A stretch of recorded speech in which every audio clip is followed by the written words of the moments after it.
स्वागत है आपका लोकटेक में। आज हम बात करेंगे यूडाइस 2023-24 को फिलअप करने के बारे में। ये वीडियो 3 स्टेप में आएगा। सबसे पहले हम बात करेंगे प्रोफाइल एंड फैसिलिटी के बारे में। उसके बाद नेक्स्ट वीडियो में हम टीचर मॉड्यूल को कैसे फिलअप करते हैं उस बारे में बात करेंगे और उसके बाद में स्टूडेंट मॉड्यूल्स को फिलअप करना सीखेंगे। तो आज इस वीडियो में प्रोफाइल एंड फैसिलिटी को कैसे फिलअप करना है, आइए शुरू करते हैं। तो सबसे पहले आपको ये करना है, यूडाइस की वेबसाइट पर आ जाना है। तो क्लिक करते ही हमारे सामने कुछ इस तरह का इंटरफेस ओपन होगा। यहाँ लिखा हुआ है लॉगिन फॉर ऑन मॉड्यूल्स। हम जैसे ही काम करेंगे फिर इसमें आ जाएगा profile and facilities, teacher modules और स्टूडेंट मॉड्यूल।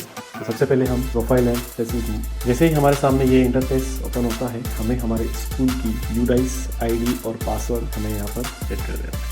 इसके बाद में आपके सामने कुछ इस तरह का इंटरफेस ओपन होगा। सबसे पहले हम प्रोफाइल एंड फैसिलिटी पर क्लिक करेंगे और जैसे ही क्लिक करेंगे तो हमारे सामने कुछ ये इंटरफेस शो होगा। इसके बाद हम सेलेक्ट लैंग्वेज पर यहाँ आ जाते हैं और यहाँ से हम हिंदी कर देते हैं। इसमें सबसे पहला है 1.1 से 1.23 खंड का बेसिक स्कूल प्रोफाइल स्थान प्रबंधन शिक्षक। हम सबसे पहले इसको क्लिक करते हैं और क्लिक करने के बाद में ये इंटरफेस आपके सामने दिखाई देगा। तो यहाँ पर हमें सारी इंफॉर्मेशन चेक कर लेनी है जो भी हमारी स्कूल से रिलेटेड है। क्या स्कूल है, कहाँ क्या शो हो रहा है, ये मैं आपको शो नहीं कर पाऊँगा, सारी चीज़ें फिलअप करना ज़रूरी है। उसके बाद में नीचे यहाँ अगला यानी नेक्स्ट का ऑप्शन होगा, तो हमें इस ऑप्शन को क्लिक कर दें।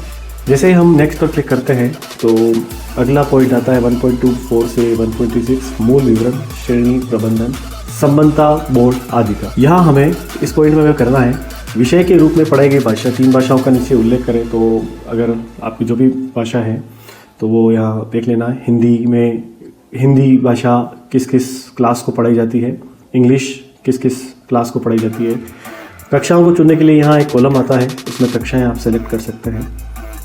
हर एक सब्जेक्ट के लिए अलग अलग है, तो आप ये इसमें देख सकते हैं। फिर नीचे पॉइंट आता है क्या यह विशेष आवश्यकता वाले बच्चों के लिए विशेष स्कूल है या नहीं। आपको अगर हाँ है तो हाँ करना है, नहीं है तो ना करना है। क्या यह शिफ्ट स्कूल है, क्या यह आवासीय स्कूल है, क्या यह अल्पसंख्यक समुदाय द्वारा संचालित स्कूल है। यदि हाँ तो स्कूल प्रबंधन करने वाले अल्पसंख्यक समुदाय का प्रकार। क्या प्राथमिक स्तर पर अधिकांश विद्यार्थियों को उनकी मातृभाषा के माध्यम से पढ़ाया जाता है। ये सारी इन्फॉर्मेशन करने के बाद आपको वापस इधर साइड में आना है 1.31 पॉइंट के साथ। 1.31 क्या स्कूल समय के बाद कोई कौशल प्रशिक्षण केंद्र चलाता है। तो ये सारी जो इन्फॉर्मेशन है आपको अपने स्कूल के डेटा के अकॉर्डिंग इसमें फिलअप करनी है।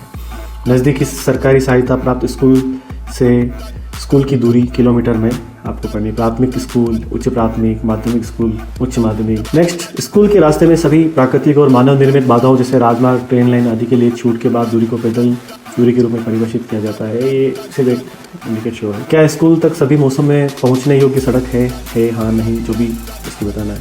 शैक्षणिक दिनों की संख्या पिछले वर्ष में जो भी आपकी रही हुई है। क्या स्कूल में सतत और व्यापक मूल्यांकन सिलसिला लागू किया जा रहा है।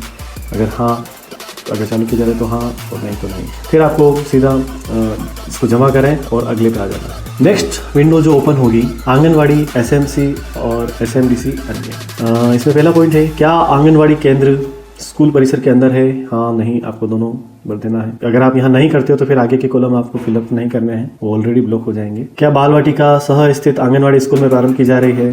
क्या कोई स्कूल से बाहर वाले बच्चे स्कूल में नामांकित हैं और हैं तो विशेष प्रशिक्षण ले रहे हैं, हाँ नहीं। वर्तमान वर्ष में उपचारात्मकता शिक्षक ले रहे विद्यार्थियों की संख्या। जो भी आपके स्कूल डेटा के स्कूल में जो भी स्कूल से रिलेटेड सारे डेटा जो भी पूछे जा रहे हैं उनको आप कर रहे हैं। गत शैक्षणिक वर्ष के दौरान स्कूल के दौरों का ब्यौरा, कितने शैक्षिक निरीक्षण हुए हैं, कितने सीआरसी दौरे हुए हैं, खंड स्तरीय दौरे कितने हुए हैं और जिला स्तर के अधिकारियों के दौरे कितने हुए हैं, उन सारी की संख्या आपको यहाँ फिलअप करनी है। नेक्स्ट है क्या आरटीआई मानदंडों के अनुसार स्कूल प्रबंधन समिति का गठन किया गया है, हाँ किया गया है ऑलरेडी। तो उसके अकॉर्डिंग आपको क्या समग्र शिक्षा निर्देशों के अनुसार स्कूल विकास एवं प्रबंधन समिति का गठन किया गया है। पिछले शैक्षणिक वर्ष में आयोजित एसएमसी की बैठकों की संख्या, तो जितने भी एसएमसी की जो भी बैठक हुई है उनकी संख्या आपको यहाँ फिलअप करनी है। और क्या एसएमसी ने स्कूल विकास योजना तैयार की है तो हाँ करना है। और फिर किस वर्ष की है तो वो भी आपको यहाँ वर्ष एंटर करना है। फिर हम आ जाते हैं इस पेज पर। क्या स्कूल निर्माण समिति का गठन किया गया है, हाँ या ना।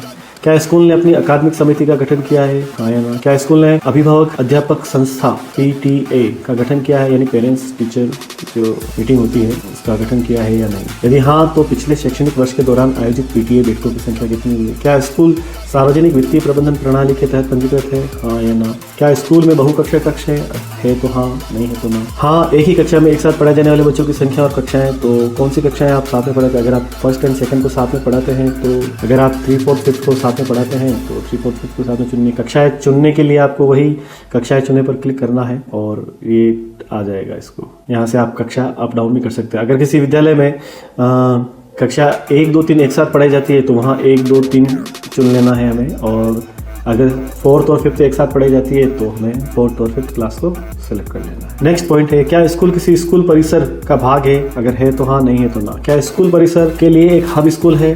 अगर है तो हाँ, नहीं है तो ना।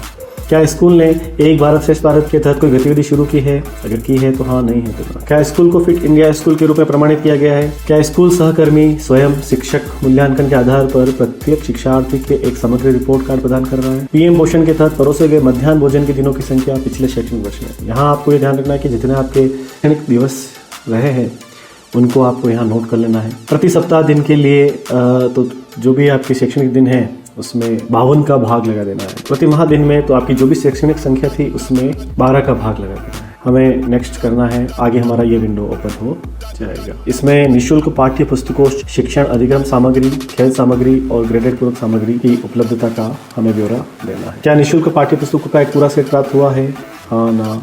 तो ये सारे जो पॉइंट है जो आप स्क्रीन पर देख रहे हैं, इन सब में आपको अपने स्कूल डेटा के अनुसार संख्या भर देनी है, और जिससे आपकी ये सारी संख्याएं हो जाए तो फिर आप इसको फिर से जमा करें और अगला पर क्लिक करके इसको सेव जरूर कर देना। इसके बाद आता है 1.54 शिक्षण सीखने पिछले शैक्षणिक वर्ष में सामग्री आदि पर मुख्य प्रदर्शन संकेत KPI। क्या इस स्कूल के स्कूल शिक्षकों ने शिक्षण और सीखने के लिए शिक्षण सहायक उपकरण बनाए हैं? तो हमें हाँ या ना में उत्तर देना है। अगर हमने कोई भी TLM वगैरह बनाया है बच्चों के लिए। क्या स्कूल सक्रिय रूप से शैक्षणिक संवर्धन गतिविधियों जैसे परियोजना, समूह कार्य, पोर्टफोलियो, आवासीय प्रयोगशाला, कक्षा प्रदर्शन, प्रश्नोत्तरी, वाद विवाद, रचनात्मक लेखन आदि कार्य करता है? तो अगर किया है तो हाँ, नहीं किया है तो ना। सीखने के परिणामों में पहचाने गए हॉटस्पॉट की कुल संख्या। साइबर सुरक्षा पर उन्मुखीकरण प्राप्त करने वाले छात्रों की संख्या। अगर छात्रों ने साइबर सुरक्षा की ट्रेनिंग ली है या साइबर सुरक्षा का जो सेशन होता है आजकल स्कूलों में बहुत चल रहा है, अगर वो लिया है तो उसमें कितने बच्चों ने भाग लिया है, तो उन भाग लेने वाले बच्चों की संख्या। मनोसामाजिक पहलुओं पर प्रशिक्षण प्राप्त करने वाले छात्रों की संख्या। इसके बाद आता है स्कूल सुरक्षा और सभी प्रकार के स्कूलों के लिए। ये जो सारे पॉइंट हैं ये आपके स्कूल के डेटा इन्फॉर्मेशन के लिए है। हर एक स्कूल के लिए अलग अलग हो सकते हैं, तो आपको अपने इन प्रश्नों को पढ़ना है, उनका हाँ या ना में उत्तर देना। जैसे हम, क्या स्कूल में CCTV कैमरा उपलब्ध है? तो हाँ या ना। अगर हाँ कैमरा है तो हाँ करना है, नहीं तो ना करना है। क्या स्कूल में अग्निशमन यंत्र लगा है? तो जहाँ तक मुझे पता है सभी स्कूलों में अग्निशमन यंत्र लगा हुआ है, तो हाँ करना है, और अगर नहीं है तो ना करना है। क्या स्कूल में युवा क्लब का गठन किया गया है? क्या स्कूल में पर्यावरण क्लब का गठन किया है? क्या स्कूल में सभी शिक्षकों को शिक्षक पहचान पत्र जारी किए गए हैं? राज्य SSA स्वप्रमाणन प्राप्त किया है? तो हाँ है तो हाँ करना है, ना है तो ना करना है, और फिर जमा करें और अगले पर क्लिक कर देना है। तो समग्र शिक्षा के अंतर्गत अनुदान। समग्र शिक्षा के तहत अगर जो संयुक्त संकुल अनुदान है, पुस्तकालय अनुदान है, बड़े मरम्मत कार्य है तो अनुदान है, अगर कुछ भी प्राप्त हुआ है तो आपको यहाँ पर वो फिलअप कर देना है, कितना प्राप्त हुआ है रसीद रूप में, और व्यय कितना हमने किया है वो यहाँ पर आप। इसके अलावा जो दूसरा पॉइंट है, स्कूल को प्राप्त वित्तीय सहायता पिछले शैक्षणिक वर्ष में। गैर सरकारी संगठन, सार्वजनिक क्षेत्र के उपक्रम और समुदाय या अन्य से अगर कोई राशि हमें प्राप्त हुई है तो लेने वाले का नाम और राशि यहाँ पर हमें मेंशन करनी है। इसके बाद में जो है, क्या स्कूल निम्नलिखित के लिए इन्वेंटरी रजिस्टर बनाए रख रखा है? तो ICT मद के लिए है या नहीं? खेल उपकरण के लिए, हाँ खेल उपकरण तो सभी विद्यालयों में है ही है, तो हमने रजिस्टर बना ही रखा है। पुस्तकालय की किताब के लिए हाँ या ना, जो भी आपके विद्यालय में जिस तरह की सिचुएशन है उस तरह से आपको यहाँ पर आंसर करना है। फिर आता है निम्नलिखित आधार पर स्कूल का कुल वार्षिक व्यय। तो ये जो भी है रख रखाव, हाउस कीपिंग, शिक्षकों की निर्माण कार्य, अन्य कुल किया गया है, वो सारा व्यय जो भी किया हुआ है वो सब यहाँ पर मेंशन करना है। फिर आपको यहाँ पर जमा करें और अगले पर क्लिक कर देना है। इसके बाद 2.1 से 2.6 खंड 2 भौतिक सुविधाएं, उपकरण, कंप्यूटर और डिजिटल पहल। यहाँ पर आ जाएगी भौतिक सुविधाएं। तो सबसे पहले स्कूल भवन की स्थिति, स्कूल भवन का प्रकार, स्कूल में उपलब्ध सक्रिय बिल्डिंग ब्लॉक्स की कुल संख्या, पक्का ब्लॉक, आंशिक रूप से पक्का, दीवार एवं फर्श के साथ भवन, कंक्रीट, जो भी अपने स्कूल की भौतिक स्थिति है, हमारे विद्यालय की भौतिक स्थिति है, उसको हमें यहाँ पर मेंशन करना है। चार दीवारी का प्रकार, अगर आप चार दीवारी है तो उसका प्रकार किस तरह का है, तो जो भी प्रकार होता है, पक्का पर टूटा हुआ, तो बाउंड्री नहीं है तो बाउंड्री नहीं आपको क्लिक करना है। जो भी आपके स्कूल की सिचुएशन है, कंडीशन है। स्कूल में उपलब्ध कक्षाओं का विवरण,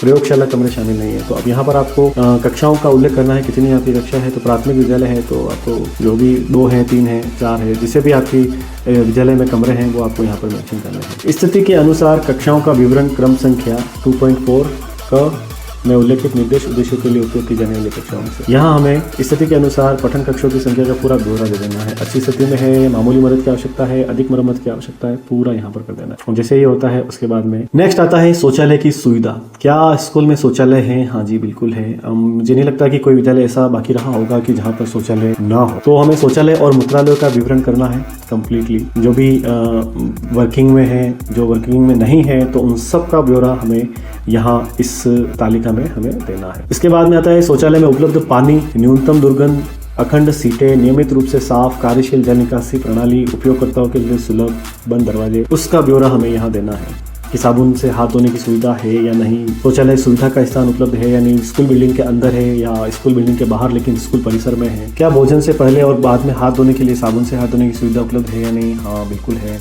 वॉश पॉइंट की संख्या कितनी है, क्या स्कूल परिसर में पीने का पानी उपलब्ध है या नहीं, हाँ बिल्कुल है, पेयजल का मुख्य स्रोत क्या है।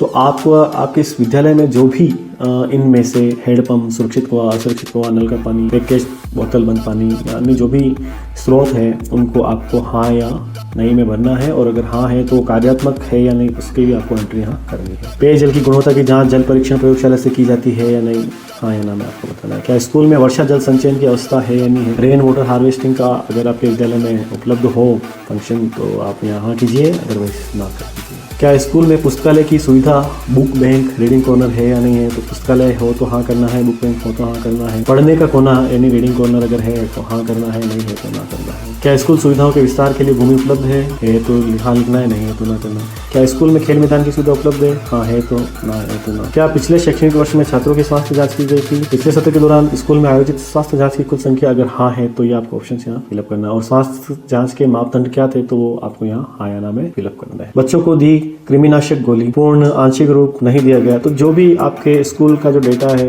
इंफॉर्मेशन जो भी है कृमिनाशक गोलियों को लेकर के वो हमें यहाँ पर फिलअप करने हैं, एंटर करने हैं। वार्षिक स्वास्थ्य रिकॉर्ड रखता है या नहीं है, स्कूल में थर्मल स्कैनर उपलब्ध है या नहीं, प्राथमिक उपचार की सुविधा उपलब्ध है या नहीं, जीवन रक्षक आवश्यक दवाएं उपलब्ध है या नहीं, विकलांग बच्चों के लिए स्कूल की इमारत तक पहुंचने के लिए रैंप मौजूद है या नहीं, स्कूल में विशेष शिक्षक है या नहीं, क्या स्कूल में सब्जी का बाग उपलब्ध है, क्या स्कूल में रसोई का शेड उपलब्ध है। ये सारी इंफॉर्मेशन आपको यहाँ पर स्टेप बाय स्टेप फिलअप कर देनी है, और फिर उसके बाद में जमा करें और अगला करें पर क्लिक कर देना है। उसके बाद जो ये पॉइंट आ रहा है स्कूलों में भौतिक सुविधाएं और उपकरण, तो ये पॉइंट जो है एक्चुअली केवल माध्यमिक और उच्चतर माध्यमिक अनुभाग वाले स्कूलों के लिए है। क्या बोर्डिंग छात्रावास आवासीय सुविधाएं निम्नलिखित चरण स्तर के उपलब्ध है या नहीं, ये आपको यहाँ फिलअप करना है। फिर उसके बाद क्या स्कूल में निम्नलिखित उपकरण है या नहीं, ऑडियो विजुअल सार्वजनिक पता प्रणाली अगर है तो हाँ करना है, नहीं है तो ना करना है। बायोमेट्रिक उपकरण अगर आपके विद्यालय में है तो हाँ करना है, नहीं है तो ना करना। फिर आता है भाग कंप्यूटर और डिजिटल, तो विद्यालय में इन आइटम्स की उपलब्धता है या नहीं, इस पर आपको उनकी संख्या और वो वर्किंग मोड में है या नहीं वो आपको बताना है। डेस्कटॉप या पीसी अगर आपके विद्यालय में है तो हाँ करना है। Laptop, tablet, learning devices, management system, projector, printer, scanner, server, web camera, smart TV, पढ़ाने के लिए इस्तेमाल किया जाने वाला मोबाइल फ़ोन, जनरेटर, इनमें से जो भी अगर आपके विद्यालय में है तो हाँ करना है, और वो वर्किंग मोड में है या नहीं उसकी भी आपको एंट्री यहाँ करनी है। फिर उसके बाद आता है क्या स्कूल में कंप्यूटर ICT लैब उपलब्ध है, अगर है तो हाँ, नहीं है तो ना। क्या स्कूल में निम्नलिखित सुविधाएं हैं, क्या शिक्षण के लिए ICT आधारित उपकरणों का उपयोग किया जा रहा है तो हाँ, नहीं है तो ना। स्कूल में ई सामग्री, डिजिटल सामग्री संसाधनों तक पहुँच है तो हाँ, नहीं है तो ना। CWSN के लिए सहायक तकनीक आधारित समाधान है तो हाँ, नहीं है तो ना। टीवी चैनलों तक पहुँच है तो हाँ, नहीं है तो ना। क्या स्कूल में डिजिटल लाइब्रेरी है तो हाँ, नहीं है तो ना। और इस तरह से आप इसको जमा करते हुए डैशबोर्ड पर वापस आ जाएं। जैसे आप यहाँ आ जाएंगे तो आपको यहाँ आ जाएगा complete all form, data entry is currently active, ये आपका हो गया। तो इस तरह से आपका प्रोफाइल एंड फैसिलिटी वाला जो फॉर्म है वो कंप्लीट हो जाता है। उम्मीद है आप इसको समझ गए होंगे और अच्छे से इसको जल्द से जल्द फिलअप कर लें। प्रोफाइल एंड फैसिलिटी को पूरा करने के बाद में आपको फिलअप करना होगा टीचर मॉड्यूल, और टीचर मॉड्यूल की वीडियो की लिंक आपको डिस्क्रिप्शन में दे रखी है, तो जाइए वहां से और जल्दी से चेकआउट कीजिए। अगर वीडियो अच्छी लगी हो तो लाइक शेयर सब्सक्राइब जरूर करें। फिलहाल वीडियो में इतना ही। जय हिंद, वंदे मातरम।